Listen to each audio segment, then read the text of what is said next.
So the woman has been dragged through the streets. She's been thrown at the feet of Jesus, and the Pharisees have declared the judgment. The Mosaic law demands that she be put to death.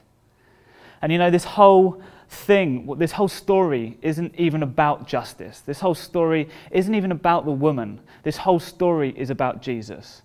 The Gospel of John tells us that the whole thing was set up that they might try and trap Jesus and bring a charge against him, might see whether or not they can undermine his ministry and stop the crowds that are gathering around him. I kind of grew up always thinking that the test was simply, would Jesus in his compassion be able to save this woman or would he not? But the truth of it is it's far more complicated than that.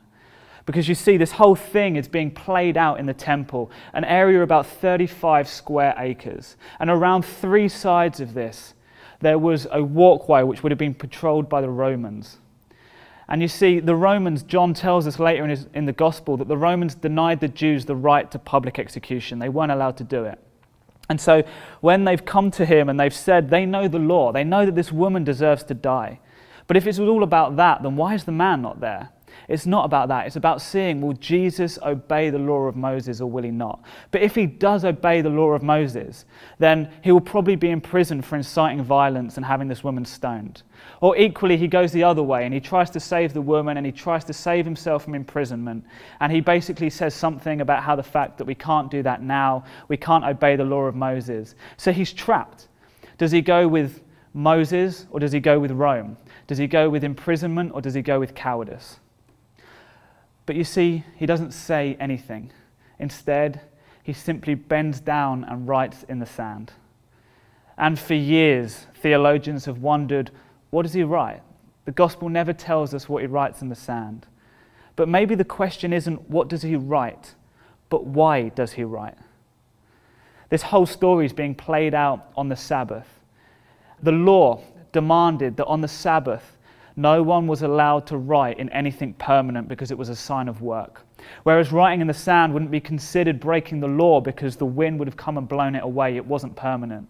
So when they come to him and they say, how serious are you about this righteousness thing, Jesus? How serious are you about the law of Moses that was handed down by God?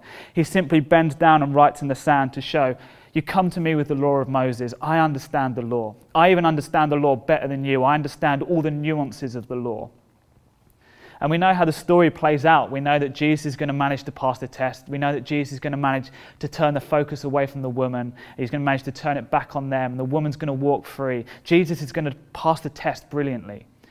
But how often do we maybe do the same as what the disciples were doing in that moment?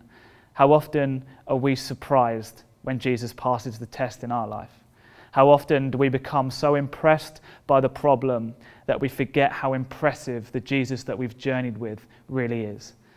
How often are we surprised when, although time and time again in the Bible, Jesus passes every test, he brings solution to every problem, and yet we face things, we face complex situations in our lives, we face darkness, we even face the cruelty of man, and suddenly we know that Jesus is brilliant, but surely not this time. Surely this one time it's too big for him.